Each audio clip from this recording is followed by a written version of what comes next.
Ivan. Still stuck in Spain, are you? No, no, no. Members, the meeting is now live. Chair. Yes, Chair.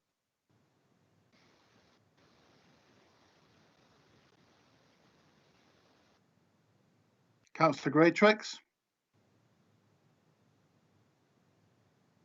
He's gone home.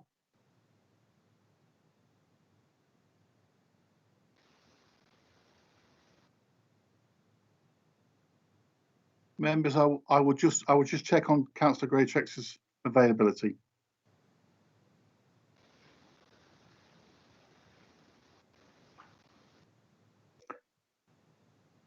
Councillor Warman, as the Vice Chair, can I ask you to step in, please? Yes, of course I can. Thank you very much. Nick, I'm going to go and start the meeting if that's okay. Nick, could you just give me the approval of doing that? Of course, Connor. Sorry, Councillor Warman. Yes, of course. No, that's absolutely fine. Okay, so this is the Corporate Review Committee, 5th of February 2021 at 10 a.m. And can I have the apologies, please? There have been no apologies received, Councillor Warman. Thank you very much. And do any members have a declaration of interest to make? Susan Woodward. Thanks, Chair. Yes, can I declare an interest as co-chair of Chasewater Friends, a voluntary organisation that supports the work that goes on at Chasewater. Thank you. Yes, thank you. John Francis. Non-pecuniary interest, Mr. Chairman. I live on the Chase and also I'm a member of the Staffordshire Agricultural Society and friends with a farmer who farms on the Chase. Okay, thank you very much, Mr. Francis. Helen Fisher. I'm co-chair of Chasewater Friends. Thank you. Okay. And just Chair, checking to see whether there's any further. Chair, those declarations will be noted. Thank you very much. Any further declarations to be made? I can't see anyone else with their hand up. No. Okay, then we'll go on to the third item on the agenda, which is the consideration of the call-in of the Cabinet decision protecting Cannock Chase Special Area of Conservation for future generations. And I believe Victoria Wilson would like to speak on this. Chair, I'm sorry. If you go back to the report, Councillor Atkins has the first slot. Sorry, that's my mistake. Charlotte Atkins, please. Thank you, Chair. Cannock Chase is the jewel in the crown of Staffordshire. People are passionate about it and care deeply about its future. That is why we've all been bombarded with emails. Many feel that the County Council are trying to take their special place away from them. So they have been alienated and feel they've been ignored and their needs not taken on board. The tragedy is that these are the very people who could safeguard the future of the Chase. They are largely local and committed to the future preservation of this special area. So what has gone wrong? First, as was said at the Prosperous Staffordshire Select Committee, the consultation, for whatever reason, did not capture their views. There were only 400 responses representing just 130 organisations and individuals. There are plans to consult on special projects and on the Chase Road options. But they also have to be discussions with those user groups who feel they have been excluded from the process. Unless this is done, they will not be brought on board, and as a result, that could jeopardise the success of these plans. Despite the proposals for blue badge parking and dementia trails, there are many with disabilities who do not think the plans cater for their needs. There is a huge range of disabilities, many of which are not visible. For instance, consider a family with a child with Williams syndrome and hypermobility issues. Their child is not a wheelchair user, but has limited ability to walk more than a mile. Is very sensitive to noise and crowds and suffers with anxiety.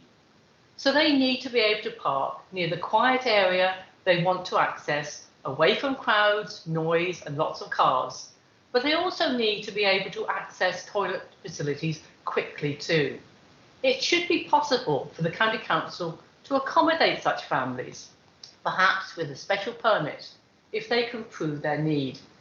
The Chase is a haven for so many people, and they need to be able to enjoy it in their own way. I can fully understand why the county wants to concentrate cars in larger car parks, but what environmental impact assessment has been done on extending these car parks? The objective is to shape people's behaviour. It will work with some, but regular users of the Chase will inevitably find ways of doing what they want to do. They will get to the areas which they want to access. And what about those people who want to get to their very special place on the Chase, but can no longer do so because of these changes? We cannot ignore their needs. The whole plan is about protecting the special area of conservation against deterioration. So why has the county cut back on the rangers, those people who do so much to safeguard the Chase, who are respected by users and are the public face of conservation? People trust those who day in, day out, dealing with maintenance and any issues that arise. They do not want to see a contractor come in, do a job and leave. They want a regular presence from people who know the Chase and value the communities that use it sensitively. The County Council has promoted the role of volunteering throughout the pandemic and before. If they had time, rangers could organise volunteers to help protect this special place. Volunteers play a vital role in many conservation areas, but not on the Chase. Why not? Are there just not enough rangers? There is a need for face-to-face engagement with the public, as the report states, to educate people about the fragility of habitats. Surely, too, there is a role for our rangers there. The rangers should be the consistent vein running through the long-term management of the Chase. But they can't do all this if they haven't got the numbers. This is a plan phased over a 15-year period, but it's not yet clear how it will be funded. It is vital that the whole process is more transparent, building on the knowledge and expertise of users, not alienating them. The Chase is too valuable to us all to be allowed to deteriorate. We must harness the enthusiasm of local residents dedicated to safeguarding the Chase, because ultimately they are the ones who will ensure we can pass it over to future generations to enjoy. Thank you, Chairman. Thank you very much, Mrs. Atkins. I do now believe I have the chairman of this committee now online. I can see Colin Greatorex. May I hand the meeting over to him if he's happy to do so, and then we can continue.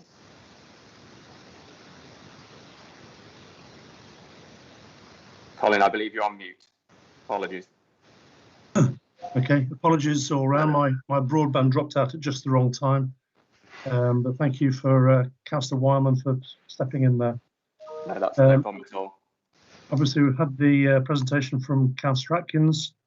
We next move to the chairman of the relevant select committee to speak, and it will be for 5 minutes, and that is Councillor Ian Parry, chair of the Prosperous Staffordshire Select Committee. Thank you, Chairman. Good morning. Good morning, everyone.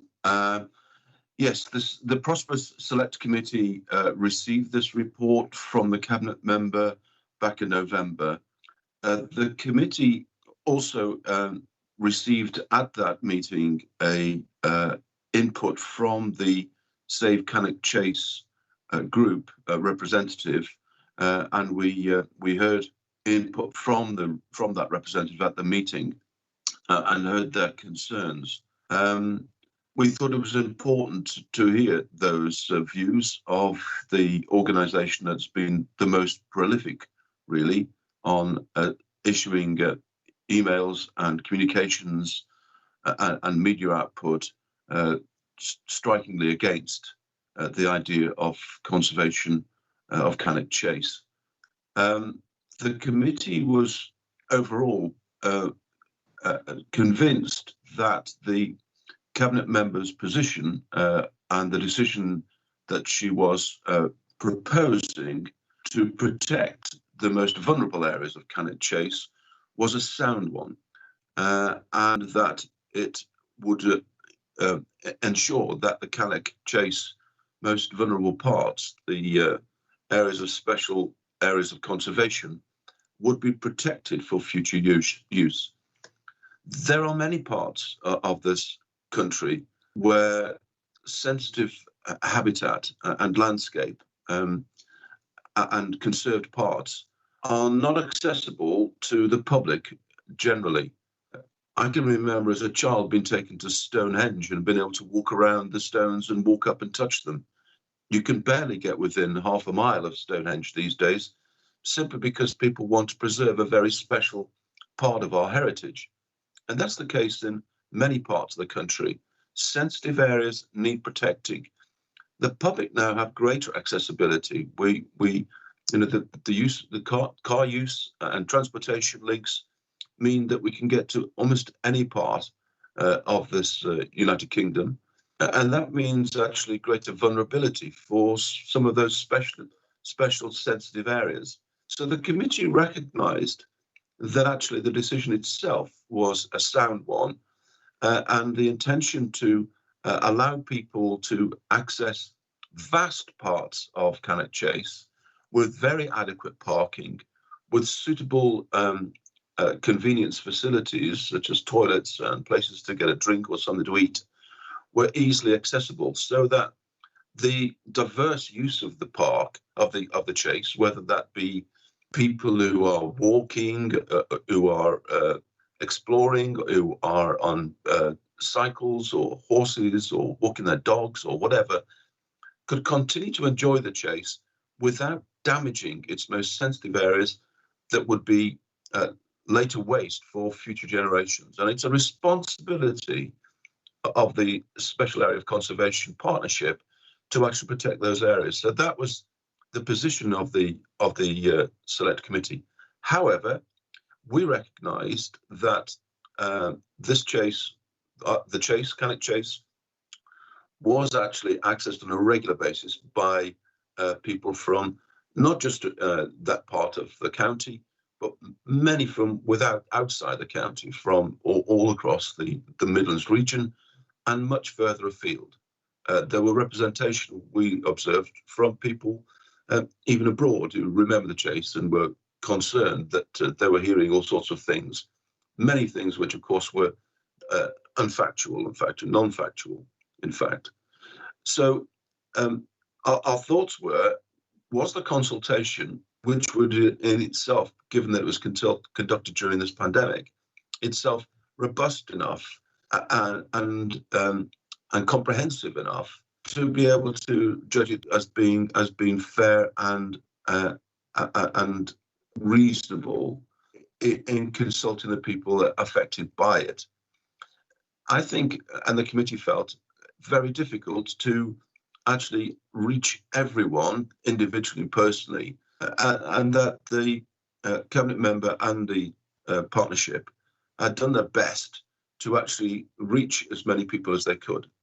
But nevertheless, the committee felt it was important that this was double checked, and therefore asked the cabinet member at that meeting in November to please go away, have another look at this, and do a kind of an audit, if you like, on whether the consultation process was sound and satisfactory, which the cabinet member was willing to do and happily went away. We invited the cabinet member back in January, and she presented to the committee, Councillor Wilson, I should say, I'm so sorry, presented back to the committee her review of the consultation and expressed to us the actions that she'd taken to check on the consultation process. We were at that meeting satisfied that the consultation, therefore, had been carried out as comprehensively and as thoroughly as could practicably and reasonably be expected to do so. There are, of course, many emails that are communicated around the county council and beyond from people who have views which are against the conservation and preservation of the chase, on the basis that car parking is part of that conservation preservation, and the two seem to get mixed up. There are equally, and if not in greater number, organisations involved in conservation and preservation and natural heritage that have expressed considerable support for the proposal, and that needs to be also viewed in the light of this consultation. Harry, I've finished there.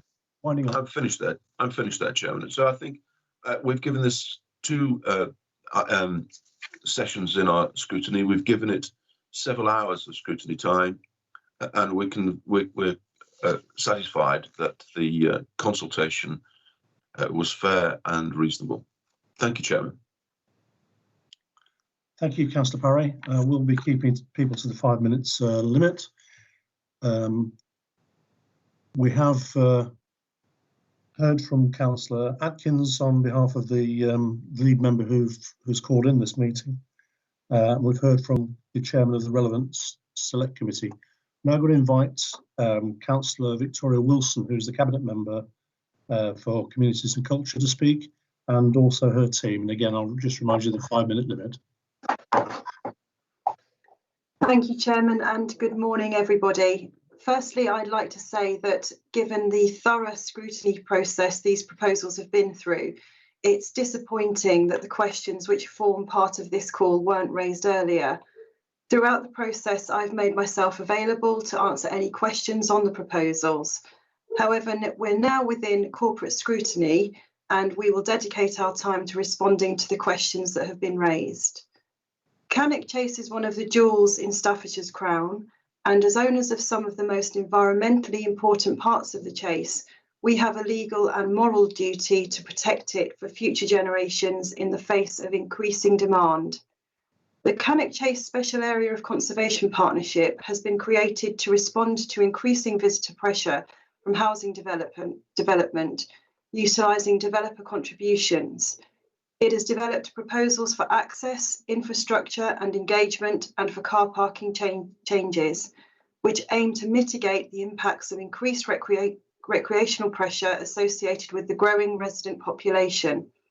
The County Council is responding to these proposals and considering their implementation on our land in the country park.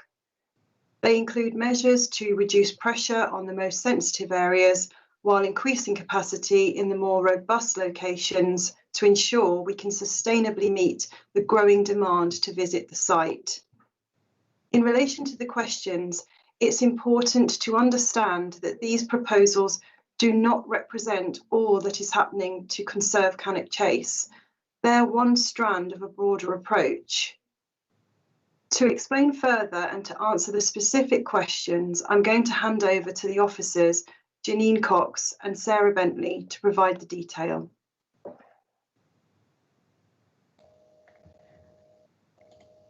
Okay, thank you. Thank you very much. I'm Janine Cox, and I'm the Assistant Director for Culture, Rural and Safer Communities. And myself and Sarah, as Councillor Wilson has just described, are going to take you through and respond to each of the statements, questions that were raised as part of the call-in. So the first statement within the call-in is that the Cabinet's approach appears piecemeal and lacks evidence of a long-term plan for the protection and conservation of the Cannock Chase Special Area of Conservation. I would respond to this by stating that the Cabinet's approach to Cannock Chase has absolutely been driven by their statutory duty to conserve and enhance the chase. This is underpinned by the legislative requirements of the Crow Act, the Habitats Directive, the Wildlife and Countryside Act and other relevant legislation. It's also been informed by decades of experience of managing this site. As Councillor Wilson has made clear, these proposals are one element of a wider approach. The focus of these proposals is to address the impacts of increasing recreational pressure as a result of a growing population. As stated earlier, they are funded via developer contributions, and therefore there must be a clear link between the impacts of the housing developments and the mitigation measures to address them. It's not appropriate to use this funding for anything else. It's also important to note that these proposals are part of the wider strategic framework for the protection of the Chase, which is provided through the Cannock Chase Area of Outstanding National Beauty, the AONB Management Plan. This is a joined-up approach that the 5 responsible local authorities, which includes the County Council, have developed and agreed through the AONB partnership. Again, this management plan is a statutory requirement under the Crow Act of 2000. It's evidence-based and it is reviewed and tested every 5 years and covers the full range of issues which impact upon that area. In response to the second statement within the call-in that the plans do not fully address the needs of people with a range of disabilities, I would refer you to the detailed community impact assessment which was completed as part of the Cabinet process. This assessment highlighted both the benefits and issues of the scheme, and it ensures that the appropriate mitigation measures will be put in place to address the issues. Therefore, the following have been included as part of the proposals: improved surfacing of car parks and routes to and from those car parks, better signage and information on site. 70 parking locations will be retained, so there will be a range of provision from lay-bys and smaller car parks to larger, more formal ones. We recognise, for example, the importance of having access to smaller, quieter parking locations for those people with sensory conditions, and that more space may be required if visitors are navigating wheelchairs. As is made clear within the Cabinet report, there will be ongoing engagement on the detail of the proposals, and this will enable representative bodies and site users to comment on the design of the schemes so that features to address their needs can be designed in wherever possible. And it has been made clear throughout that free car parking will be retained for blue badge holders. I'm now going to hand over to Sarah, who will take you through the next points. Thank you. Thank you, Janine. I'm Sarah Bentley. I'm the Environmental Advice Manager for Staffordshire County Council. So the third reason for the call-in was that the plans don't contain a role for volunteers. This really comes back to the point made at the outset by Councillor Wilson and also picked up by Janine, that these proposals specifically relate to mitigation measures for the special area of conservation linked to recreational impacts. They're not the whole picture in relation to conservation on the Chase. The documents do in fact mention the important role of volunteering, but note that this should mainly focus on adding value to existing efforts with new opportunities where required. And this reflects the fact that there is already considerable volunteering effort supporting conservation at Cannock Chase. So as County Council, for example, we have an amazing task force of volunteers that work with our ranger service to help manage the country park. We also work closely with AONB volunteers who help with running the Great War Hut. And more recently, we've had project volunteers who've been helping us with a study of the AONB's historic environment features. We link closely with other groups like the Friends of Cannock Chase, the West Midland Bird Club, the Ringing Group, and many others to help with specific surveys and initiatives. And that's the same for other landowners across the Chase who also have their own volunteering programmes and link in with those wider groups. The fourth statement of the call-in concerned evidence of whether closing car parks would change the behaviours affecting the SAC. So studies undertaken as part of the evidence base identified the nature of those impacts and where they were occurring. The number and spread of parking areas across the site and the fact that so many of those parking areas are in the most sensitive areas for recreational impacts is a real cause for concern. And that spread means that larger areas of habitat are being affected. So by reducing the number of locations where people access the site, particularly in those very sensitive areas, we can reduce the spread and we can reduce the amount of habitat that's being impacted. There's also a question about the assessment of environmental impacts for expanding car parks. The expansion areas are in less sensitive locations, as already analysed through the sensitivity analysis that was undertaken as part of developing these proposals. However, they would also be subject to further assessment through the planning process and through habitat regulations assessment. And then the fifth issue in the call-in was about a lack of ecological assessment. We're not aware of any lack of ecological assessment. I know that there have been some queries about the timeframes for common standards monitoring, which is undertaken by Natural England. But this monitoring is not directly relevant to the recreational impacts that are the subject of these proposals. And so again, I think we're coming back to the point that these proposals are about a very specific issue, but they don't reflect the full picture of conservation on Cannock Chase. So the common standards monitoring that Natural England undertake is primarily looking at the broader management of the habitats. It's supported by more detailed ecological studies which inform management. And in terms of the country park, which is over 90% of the SAC, Sorry, we have Oh, hello? Sorry, you broke up. OK, I'll just go back. So the common standards monitoring, which is undertaken by Natural England, looks at the broader management of the habitats. It's also supported by more detailed ecological studies which inform habitat management processes. So for the country park, which represents over 90% of the SAC, we have detailed ecological surveys from 2018 for this purpose, and those are routinely done. But the evidence base relevant to these proposals focuses specifically on recreational impacts, and that requires a different type of survey. A bespoke study was undertaken during the development of these proposals to inform the mitigation measures. The study identifies what impacts can be seen and whereabouts they occur. It also includes input from site managers about those impacts, the trends that they're seeing, and potential solutions. And there's also a literature review of relevant research and an assessment of lessons learned from other similar sites elsewhere in the UK and beyond. Monitoring will be undertaken through the programme to detect changes and to see if the protection measures are having the desired effect. So this is part of a broader evidence base for these proposals, which includes visitor surveys, an observational study of visitors, sensitivity analysis, and data about current infrastructure. All of that comes together to provide a robust evidence base so that we understand the visitors, we understand how they use the site, we understand the impacts that they're having on the site, we understand the sensitivity of the different parts of the A and B, and we understand the infrastructure that we've got.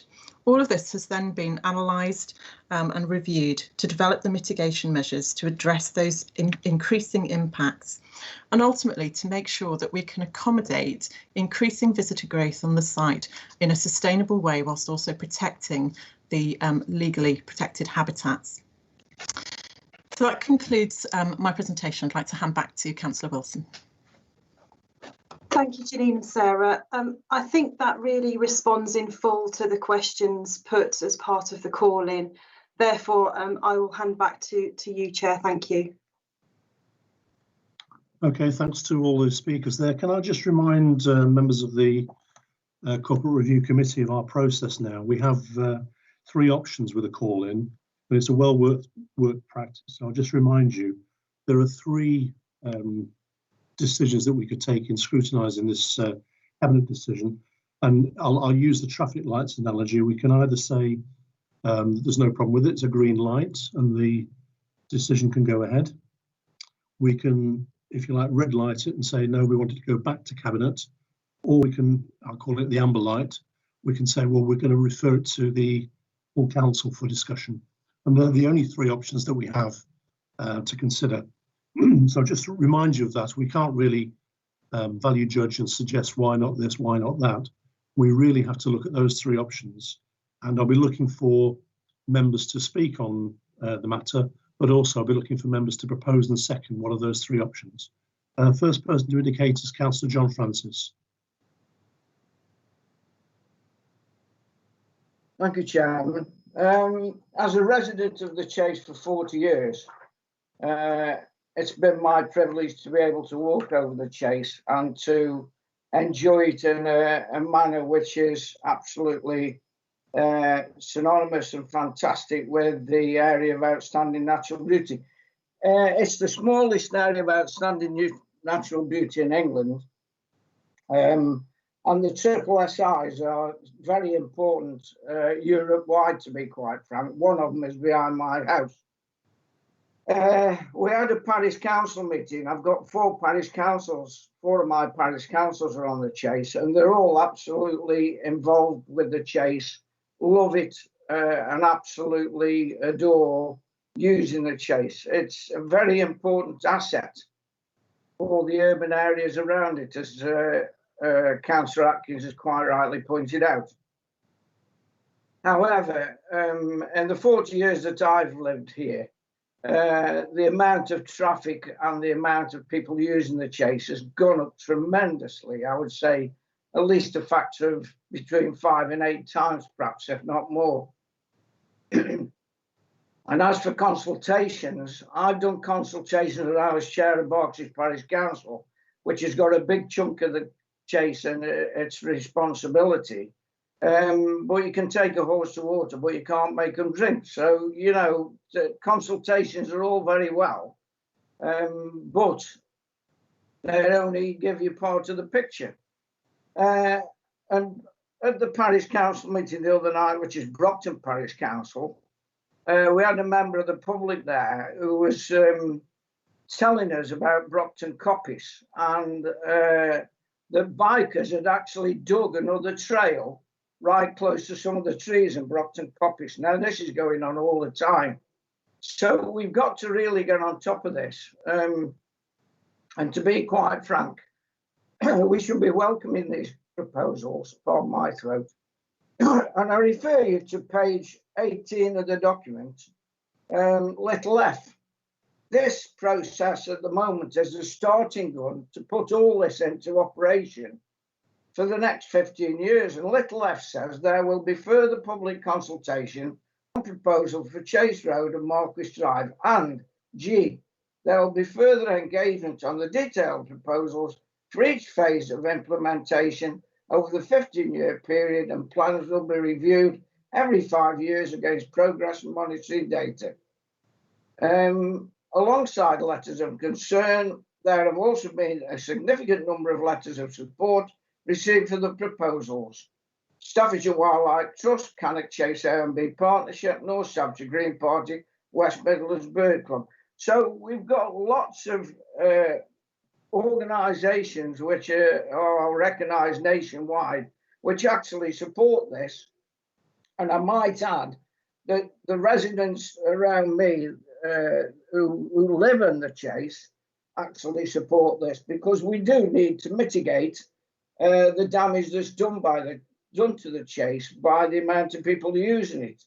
But that isn't to say that we want to stop people using it. We don't. We want them to go to areas where they can enjoy the Chase, but in a sustained way.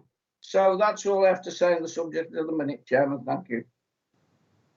Thank you, Councillor Francis. Next to speak is Councillor Sue Woodward. Thank you, Chairman. During the whole course of this debate, I've been very mindful of my late friend and colleague, John O'Leary, MBE, who was absolutely passionate about Cannock Chase. So I've certainly been mindful in considering these issues. What would John have thought? What would John's position have been? And I'm certainly not against the intent of the proposals. I think we all agree there's got to be appropriate management of these special areas in our county. But it's the execution of the proposals that have been called into question. And so I agree with Councillor Atkins' points that she's made already about the calling. And the questions we need to ask really is, why has there been such a furore over recent weeks about this issue? Something somewhere has gone wrong. And more importantly, perhaps, how do we capture the passion that's been shown over recent weeks for the future of Cannock Chase? It seems to me that the process was not as inclusive as it might have been. Councillor Atkins has outlined, the range of disabilities that haven't been considered. But we've also got to understand, I'm not a behavioural scientist, but we've got to understand the behaviours of people using the Chase, and the nudge factor needs to be taken into consideration rather than coercion or trying to corral. We've all seen the areas where a pathway has been placed at right angles around a piece of ground, and of course people just walk straight across the hypotenuse. You know, we've got to be sure that these measures will have some impact. But if I might, I just want to focus briefly on the Ranger Service, which hasn't really been mentioned very much so far, and I'm certainly aware of the pressures on the Ranger Service as a Chasewater friend and a lover of Chasewater. It's part of, if you like, the Chase parcel, but a small parcel of land compared to Cannock Chase itself. Now, the Ranger Service is currently under its 4th restructure in 7 years, and by restructure, we all know that that often means redundancies. We're not over supplied with rangers. There are 3 rangers in the north and 6 in the south of the county. And on Cannock Chase, we only have 3 full-time rangers and 2 part-time rangers. And over this COVID period, certainly during the summer months last year, they were completely overwhelmed and overstretched. You know, they undertake a whole range of jobs, from important sort of ecological and environmental management to deer management across the whole county. And yet they've been overloaded over recent months by litter picking, by policing car parking, and no one really has taken into consideration the role of the Ranger Service. I would ask the questions of Councillor Wilson: who is going to lead on conservation and education? Who is going to organise the volunteers as they do now on the Chase and Chasewater? Who's going to police the proposals? Who will deliver on the commitments that have been made? And from my perspective, it all comes back down to the Ranger Service, already massively overstretched. The plans are only as good as their weakest link. And it seems to me that although we've got a very strong and professional Ranger Service, there is not the capacity in the Ranger Service to make sure that these proposals are delivered in the way. And Chairman, might I just make a couple of comments on the presentations that we've heard this morning? It may be that Councillor Wilson is disappointed that these issues have been raised by her calling. Somehow it seems to me that she's trying to delegitimise the calling. This is a proper process. This is according to our constitution, and councillors have every right to call in decisions if they feel that there are areas that haven't been adequately looked at. It may not represent, the proposal may not represent all that's going on, but it's certainly right that we as backbenchers can raise questions and continue with the calling. So please don't try to denigrate the calling process. It's part of our agreed constitution. And just on a couple of points that Janine Cox made, she said there are decades of experience of managing the site. Yes, there are decades of experience, and much of that experience rests with our Rangers Service. She talks of the improved servicing of routes, improved signposting and so on. Who is going to do that unless we bolster our much valued but hard-pressed Rangers Service over this next period? I think the point was made that there's no evidence of where the investment in this proposal is going to come from, and I would certainly like to see some review of the way that the restructure of the Rangers Service is happening at the moment. They've had this threat of redundancy hanging over their heads for 12 months now, and it's so unfair, and they've also got these extra pressures just down the line, and I hope the Cabinet member will take those into consideration. Thank you, Chairman. Thank you, Councillor Woodward. I'll just advise members that I've got no other indications from members of the Corporate Review Committee to speak. And we will need to very shortly come to a recommendation from a member. But given that Councillor Woodward has referred to Councillor Wilson a couple of times, I will allow you to come back. Just wanted to point out that as part of the call-in process, we can only deal with the matters that have been called in, and the Ranger Service is not part of the call-in. So maybe that's something that will influence what you have to say, Councillor Wilson. Thank you, Chairman. Yeah, thanks for allowing me time to reply to those questions. Can I just repeat that I am surprised that some of the questions are being asked. The investment into the proposals, I think, has been sort of shared far and wide. £7.8 million of developers funding from building houses is where the investment money is coming from. I can't remember how many times I've said that. Regarding the process not being inclusive to people with disabilities, well, once more, I'll reiterate that there are to be no charges at all for blue badge holders. There will be better surfacing with funds from car park income to help maintain them in the long term, car parks and lay-bys for those with sensory conditions, opportunities to consider a surfaced multi-user accessible route benefiting disabled users, improvements to the All Ability Trail on Brindley Heath, and further opportunities being explored to improve other routes in the Chase with dementia-friendly routes and rest stops, etc.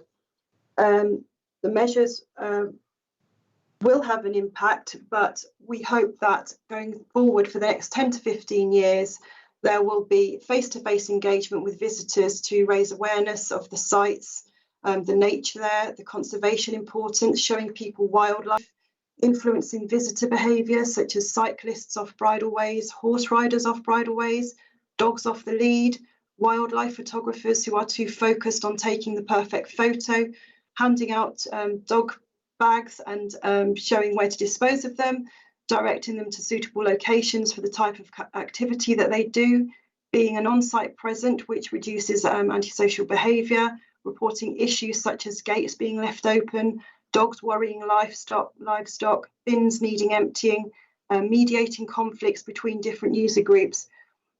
I could go on and on, watching for fires and fire risks and liaising with the emergency services in the event of a fire, making sure visitors understand why the changes need to happen, guided walks and events and training for special interests and group leaders with cycle hire and so on. And this is the level of engagement that we will be undertaking with members of the public and the relevant stakeholders over the next 10 to 15 years. So, you know, there's a lot of work going on there, and we will ensure that this engagement will be done. In terms of the rangers, Chairman, I know that this really isn't part of the call-in. It wasn't part of any of the questions, but just to reassure the member that the wider management of the Chase and the Ranger Service do not fall within the proposals, but we will, as I say, have face-to-face engagement, and that's what's important. And remember, the plans don't just cover the SCC site, they also cover the entire AONB area. And I'm not sure if Sarah Bentley, as the expert for the County Council, wants to mention anything on that last point. I still have no other speakers, so I will allow Sarah Bentley to make a comment. Yeah, thank you. I think Councillor Wilson has covered it, but it was really just to say that the Ranger Service is not part of the proposals that Cabinet are considering. So these proposals are funded by developer contributions. They offer very specific strands of work that link back to the impacts that development will have. And so to some extent, you know, what Cabinet are being asked to look at in these proposals is a funded scheme that will complement and work alongside what our existing rangers do. Specifically how that's going to be delivered is for discussion. It may well be that our Ranger Service will support some of that delivery or be potentially expanded to cover some of that delivery. It may be that the SAC partnership employ some additional staff to cover some of that work. All of that's still to be discussed, but the work itself is discrete and funded, but complements and works very closely with the work that the Rangers are already doing. Okay, I'll just reiterate that we've allowed that discussion, but the Rangers service is not part of the call-in. Got two indications of speakers now. Councillor John Francis again.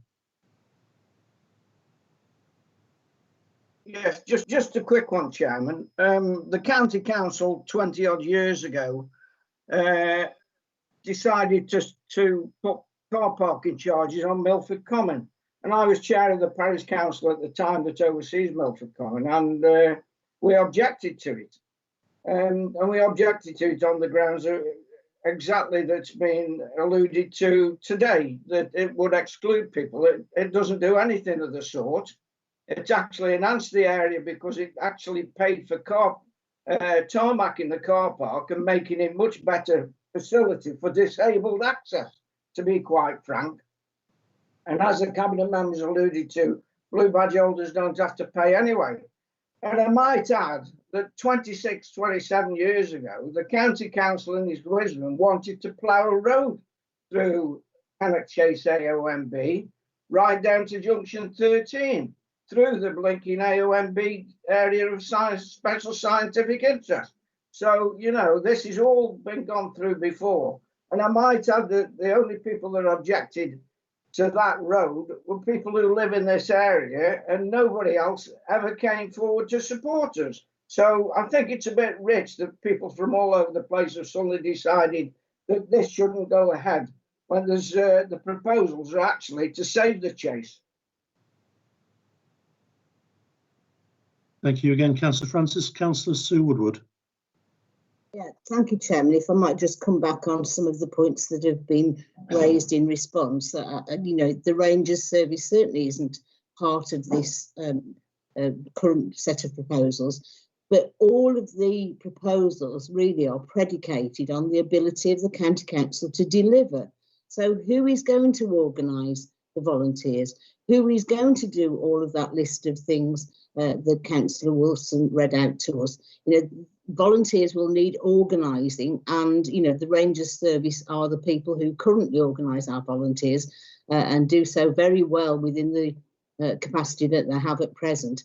But you know, although the Rangers service isn't directly part of the proposals, as I say, it depends on the Rangers service and the people on the ground with the expertise and understanding who know the chase well in order to deliver it. Now we can do a pie in the sky sort of agreement with these proposals, but it's about delivery and what the outcomes are going to be, and so I think that really needs to be looked at. So yes, I agree that the Rangers service isn't part of that proposal at the moment, but certainly their work will underpin any of the suggestions going forward that are going to improve the chase, and that's what we all want. We want improvements on the chase. Just picking up Councillor Francis's point about car parking charges, there were car parking charges introduced at both Marquis Drive and Chasewater over recent years, and yes, there was concern about it preventing people, inhibiting people using those areas for recreation and leisure. In fact, that hasn't happened. The charges were set at a reasonable level, and in fact the income, certainly at Chasewater, is now being ploughed back through a grant application that's been made. So it isn't an issue of car parking charges. I think if people value the chase, they will be more than happy to spend £3 towards its future and future maintenance. So that's an irrelevance, I have to say, Councillor Francis. Thank you, Chairman.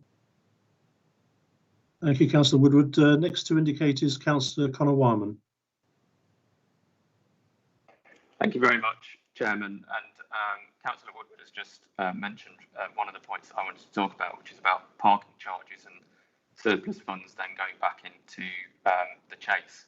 And so it's a question, I suppose, for Councillor Wilson, is there a cast iron guarantee that you can give that the surplus funds of the parking charges will be reinvested into Cannock Chase and not go elsewhere? So that's the first question. Second question is at paragraph 13 of the Cabinet report, second page, or page 13 of the Corporate Review Committee documents.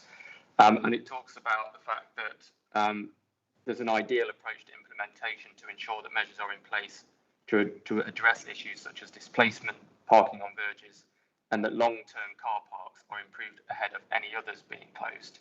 Again, I would like some reassurance from the Cabinet member and the team that the long-term car parks will be improved ahead of any closures being proposed on the chase.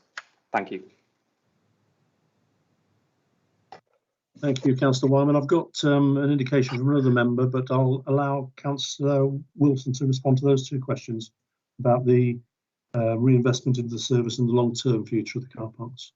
Thank you. And I'd just like to go back to Councillor Woodward's point, and I'm delighted that for Councillor Woodward, it isn't about the car parking charges, and it's not about car parking charges for any of us. It's about saving Cannock Chase. That's what we're here to do, and that's what we intend to do over the next 10 to 15 years. If I can reassure Councillor Wildman that 20% of the funding will go towards the car parking plan, a unified car parking plan across the Chase, and 80% investment will go to everywhere else. And to his final question, I'll defer to Sarah Bentley, please, for an answer. Thank you, Councillor Wilson. Yeah, just on those 2 points, income from car parking is ring-fenced within the Countryside Service budget. So it's used to cover the costs of actually operating the parking scheme, and then any surplus is used to reinvest in the service and the sites. So that might be on improvements to infrastructure on the sites, for example, the new play areas and measures that we're putting in at the moment. It may be to support staff. So it's very much focused within to make sure that those sites can be sustained into the future. And just on the point around the order of the works, the proposals are very clear that it's important to improve the car parks that are going to be retained, so that you're kind of encouraging people to use those, to make sure that there are mitigation measures in to prevent people parking along verges or sort of displacement parking, and then the car parks close as a kind of final step in that process. So that may be phased across the site. So the scheme does identify kind of zones based on how people use the area, so that that can be done in a phased approach, but within each phase, that's the approach that would be taken. Thank you, Sarah. Next to speak is Councillor Parry. Thank you, Chairman. I think it's clear that we can recognise the passion that people have had for Cannock Chase and access to it, but also I think all recognise the need for protection and conservation of the most vulnerable parts and sensitive parts of Cannock Chase. But what's concerned me over the consultation and the scrutiny of this is that there has been, almost on an industrial level, an amount of communication, which in many respects, from my observations, have miscued or misled in terms of what the intentions are here. And it's quite easy for people to, I think, take the wrong position on this or misunderstand this simply because of the misinformation that's been spread, as I say, almost on an industrial scale. I've also had information and spoken to people who felt seriously intimidated by some of the lobbyists and lobby groups around this, which has been quite despicable, to be frank, Chair. And I can therefore understand why it's been difficult to cut through all of that noise in many respects to make sure that you've got clarity in the consultation process, which Councillor Wilson has had a dickens of a job to ensure that that's been as robust and fair and balanced and comprehensive as possible. It would have been a lot easier if people had stuck to the facts, not misled, and potentially, I'm sorry to say, I feel that some of it has been also politically motivated, and time will tell whether that is correct or not. But we need to be mindful that this is a long-term plan.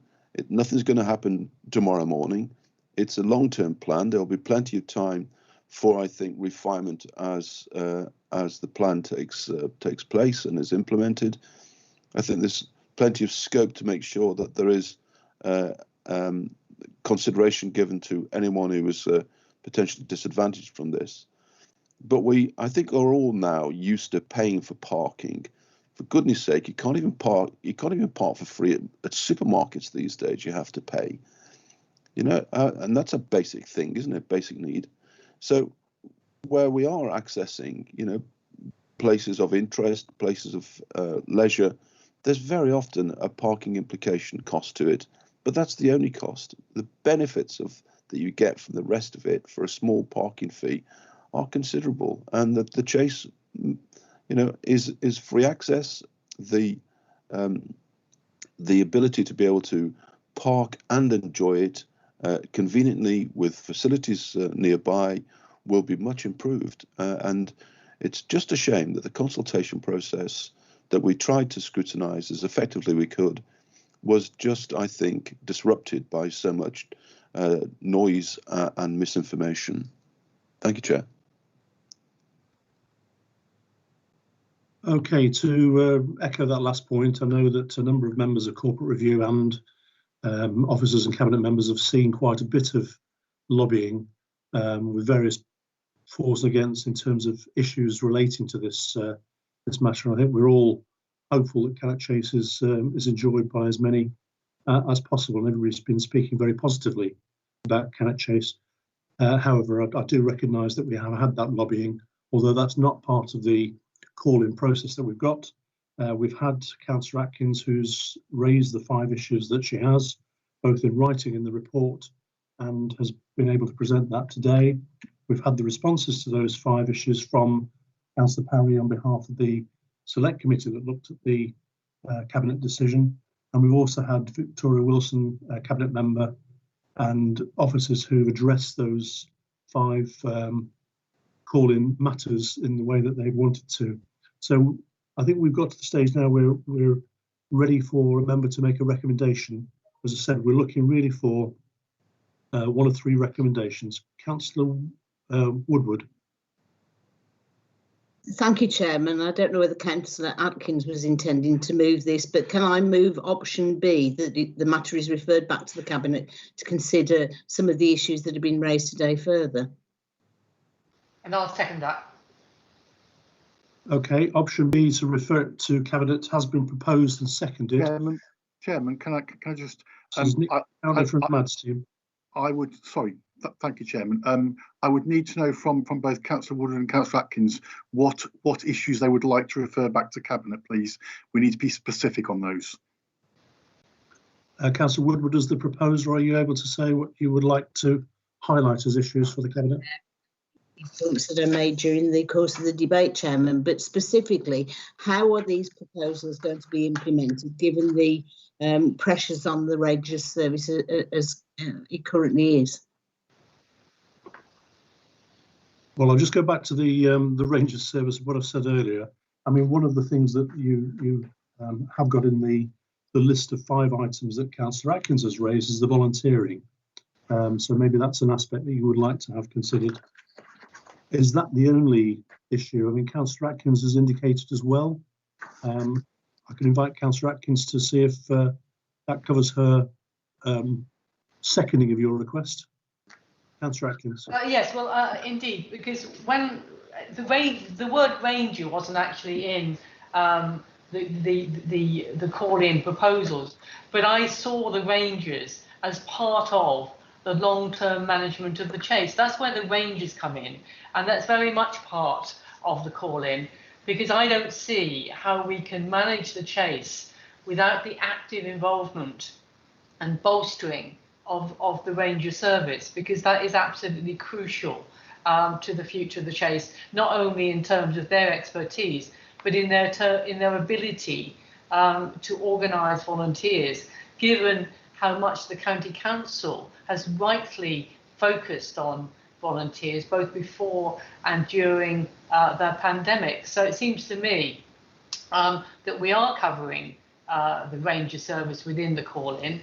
The fact that the Ranger service wasn't actually mentioned, but it is part of the long-term management of the chase. So it is incorporated within the call-in, and I think it's absolutely a very valid point to take back to Cabinet, because we haven't heard anything which I felt convincing about what the future of the Ranger service would be. And in terms of trying to keep user groups on board, I think the Ranger service is absolutely crucial to that, because they are the trusted face of conservation on the chase, and therefore I think it's really important that we address those issues, because as Councillor Woodward said, there have been so many reorganisations and the threat of redundancy hanging over them, that if we are going to have a sound workforce who are committed to the future of the Chase,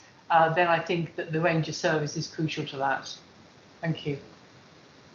Thank you, Councillor Atkins. Can I try and be helpful here? Because as Mr. Pountney has said, we do need a recommendation if it's being proposed to go back to Cabinet.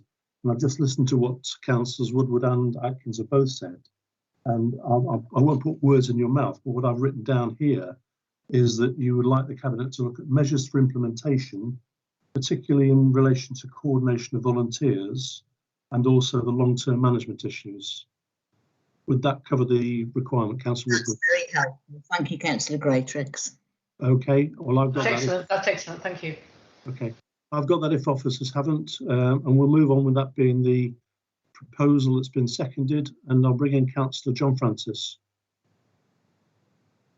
Thank you, Chairman. I move that the following consideration of calling the Corporate Review Committee agree on little a, page 1, agree for the decision to be implemented as set out in the original decision notice. Seconded, Chairman. Chairman, Okay, can I just, so we need to take a vote on Councillor Woodward's motion first, Yep. before we head into Councillor Francis's motion, seconded by Councillor Parry. Yeah, you can't have two amendments, the two proposals on the table at the same time. So we have got one that's been proposed by Councillor Woodward, seconded by Councillor Atkins, which I've referred to, measures for implementation, particularly the coordination of volunteers and long-term management issues to be considered by Cabinet. And Mr. Pountney will now ask for votes. Almost members will be familiar with the name vote principle, but he'll be asking for people to vote individually by roll call. So over to you, Nick, to take that vote. Thank you, Chairman. We can be as formal or as informal as you like about this. Are there any members that strongly approve the motion or would like to vote with the motion? Chairman, I would like to vote with the motion, having proposed it. Likewise, Charlotte Atkins. Yeah, Any other members want to vote against the motion, Chair? Well, I was going to ask the other way. It's probably easier to say how many other people want to support the motion that's been put forward by. Yes, Councillor I agree, Chairman. Are there any other members who'd want to support that proposal? So we have Councillor Woodward and Councillor Atkins supporting the motion. We have no other members supporting the motion, Chair. Okay. Okay, well, we're open again to any discussions. Chris Eberly from Member and Democratic Legal Services also indicated. Yes, sorry, yeah, just a bit of pedantry on myself now. I just need to check whether there are any abstentions as well. Okay, for that proposal from Councillor Woodward, then, could I ask if anybody is abstaining from that vote? Nobody's indicated. So I think I can conclude from that all of the members who are on this meeting, other than Councillor Woodward and Atkins, are voting against. Does anybody disagree with that? Chairman, can I just say, in terms of a point of order, there have been 2 votes in support of the motion and no other indications of any direction. So as far as I'm concerned, at the moment, the motion has been supported. If we want to see whether people are against the motion that I moved, then we need to have that indication. So possibly Mr. Pountney can just ask. Okay, Chairman, we are now moving into the area of a named vote. If that's what Councillor Woodward is requesting, we will do a named vote. I will call out each member's name and I will ask for a response for or against the motion. Okay, yes, that's fine. So if I start with your permission, Chairman, we've had a response from Councillor Atkins. Councillor Mike Davis. Against. Against. Councillor Helen Fisher. Against. Councillor Colin Greatrix. Against. Councillor John Francis. Against. Councillor Ian Parry. Against. Councillor Jeremy Pert. Against. Councillor Bernard Peters. Against. Councillor Natasha Pullen. Against. Councillor Stephen Sweeney. Against. Councillor Colin Wildman, Against. and Councillor Woodward, you've already expressed your interest. So that's a name vote, Chair, and the motion is not carried. Thank you. That therefore means that we need another direction, and it's one of the other two options that we've got on the table. And I'll ask members to focus on one of those other two options. Councillor Francis. Yet again, Chairman, I propose on page 1, little a, agree for the decision to be implemented as set out in the original decision notice. Seconded again. Okay, we've now had a proposal and a second for option A. There's no other indications of anybody wishing to speak, so I'll hand over to Mr. Pountney again for a vote on this. So we will now take a named vote with the agreement of the committee, and I'll start at the top on the motion passed by Councillor Francis, seconded by Councillor Parry. Councillor Atkins. Against. Councillor Mike Davis. For. Councillor Helen Fisher. For. Councillor Colin Greatrex. For. Councillor John Francis. For. Councillor Ian Parry. For. Councillor Jeremy Pert. For. Councillor Bernard Peters. For. Councillor Natasha Pullen. For. Councillor Stephen Sweeney. For. Councillor Colin Warman. For. Councillor Sue Woodward. I intend to abstain, Chairman. On that. Abstain. Thank you. That is noted, Councillor. That motion is carried, Chair. Thank you, Mr. Pountney, and thank you to all members for participation. We have got item 4, which is exclusion of the public, but there isn't a part 2 to this meeting, so therefore I'll declare the meeting over. Thank you for your attendance. Thank you, Chairman. Thank you, Chairman. Thank you, Chair. Thank you, Chair. Thank Good you. meeting.